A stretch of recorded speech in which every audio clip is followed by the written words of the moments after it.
Throughout our process of making a film opening, it was mandatory for us to post all updates and entries on a website entitled Blogger, which acted as a diary for us to use.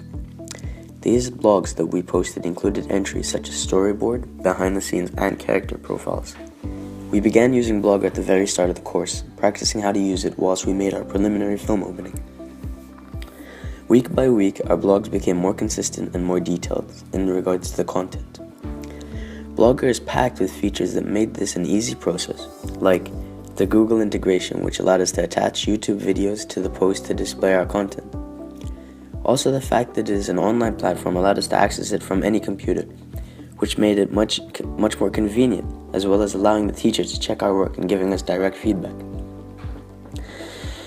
During the filming of our preliminary task, we paid no particular attention to the levels of lighting, primarily because our attention was set on camera shots and angles.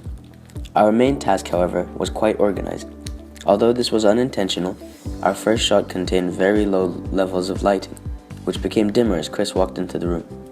Then, the lighting level slightly increased as the dream began.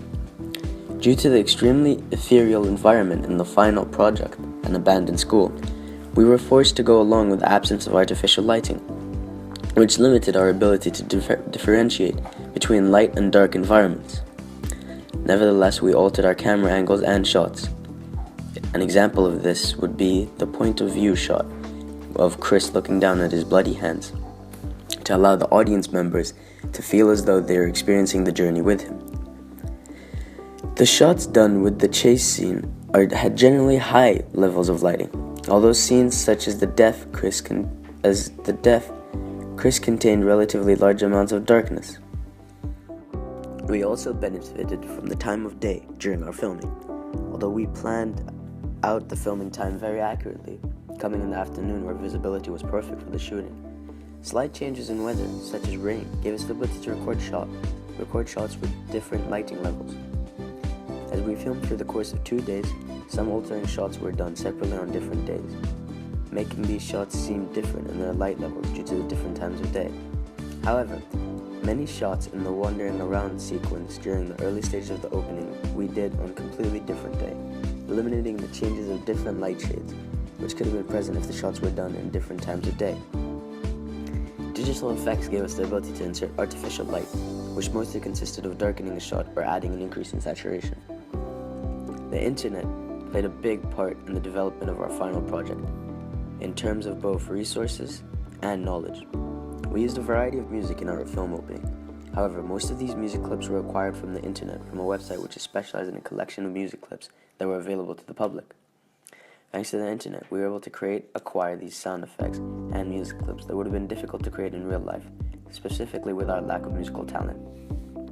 As well as the music, the internet also provided us with access to online tutorials on how to edit our film in a professional manner, as well as to learn new editing techniques to help us get better with a finished product. I personally used YouTube as my source of information for editing, and I definitely learned a lot of tips and tricks that really helped with the final product. Filters and effects are also a big part of our film opening, as well as the soundtrack. We were able to get the specific children crying sound effect as well as royalty-free music that matched our film opening from websites such as YouTube. After we had completed our preliminary task, we decided that it would be efficient if we used the least time-consuming and simple editing software, which was iMovie at the time. iMovie is an excellent beginner editing software which gives us a range of set title sequences, transition effects, and scene construction tools. After importing the footage from a DSLR camera that belonged to Harvey, we began cutting and trimming the shots to develop our preliminary film. Once the digital timeline was filled up with the shots we required, Sanders began researching an appropriate soundtrack for the film. Being a beginner video editing software, iMovie was able to offer us many default sound effects such as footsteps or raindrops. After exporting the video, we were done with the preliminary task. In contrast, our final task required much more complex editing tools and software. Once we were done collecting the footage of our film, I imported the content into Final Cut Pro. We assigned each member of the group a certain section of the film to edit, while Harvey was given the rest of the film to edit. The beginning of the process was quite similar to that of the preliminary task, consisting of cutting, trimming, and bringing separate shots together on the digital timeline. However, Final Cut Pro, a much more professional editing software, was able to offer us an in-depth shot speed adjustment, color correction, and detailed effects such as saturation and light changes. I obtained free stock footage of raindrops, demonic creatures from our websites, and imported the effects onto Final Cut so that we could make our film more frightening. These effects were layered on top of the previously edited film footage and had to be adjusted to suit the required realistic levels. We began by altering the speed of the effects to match the pace of the scene, realistic look we needed, and color corrections. At some points of the film, multiple effects had to be layered on top of one another to create a more authentic visual. An example of this would be when Chris was waking up and we had to put blood, color saturation, and a hazed outlook so that the idea of the dream was further emphasized. The result was a simple, yet effective overlapping in the extreme long shot of Chris walking down the stairs. I altered the color scheme of the shot to a darker tone. Our group and I had to find a suitable soundtrack for the film, which in some shots synchronized with action within the shots. These shots were edited by myself, being responsible for the close-up in shot in the end of the film, where the monster's approach towards Chris was synchronized with a loud heartbeat sound effect, along with the backing theme that we used within the soundtrack.